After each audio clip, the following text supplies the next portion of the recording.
পুস্তক 15:14 লেখা আছে, ঈশ্বর আপন নামের জন্য পরজাতিগণের মধ্যে হইতে একদল প্রজা গ্রহণার্থে কিরূপে প্রথমে তাদের তথ্য লইয়া ছিলেন তা সিমন বর্ণনা। বিষয় হচ্ছে খ্রিস্ট মণ্ডলী কাকে বলে, চার্চ কে, মণ্ডলী কি খ্রিস্ট আমার প্রিয়? মণ্ডলী হচ্ছে যাকে পৃথক করা হয়েছে।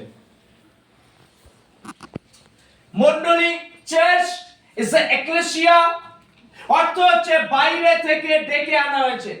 কল টু সামওয়ান, কাউকে ডাকা হয়েছে বা বাইরে থেকে ডেকে আনা হয়েছে, ডেকে আনা হয়েছে।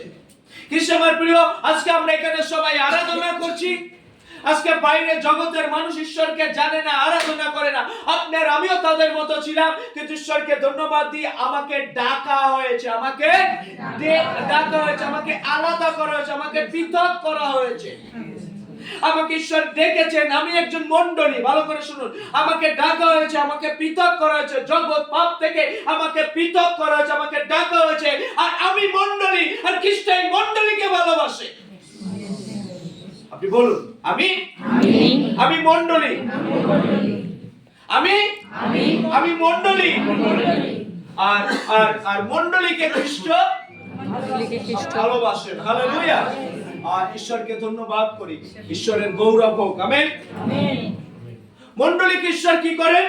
ভালোবাসেন। মণ্ডলীটাকে আমি মণ্ডলী, কারণ ঈশ্বর আমাকে ডেকে এনেছে। I am the church, I am Greek ওয়ার্ডে বলছে আই এম দ্য এক্লেসিয়া, অর্থাৎ আমি হচ্ছে বাইরে থেকে ঈশ্বর আমাকে ডেকেছেন। ঈশ্বর আমাকে ডেকেছে, আর যাকে ঈশ্বর ডেকেছেন খ্রিস্ট তাকেই ভালোবাসে। Yes. আমি বিবলিক্যালি বলছি।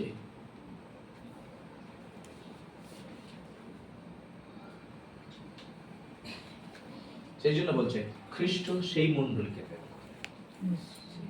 মণ্ডলীকে এই ঘরটা ভাড়া নিয়ে করছি, এটা মণ্ডলী না, মণ্ডলী হচ্ছে আমি।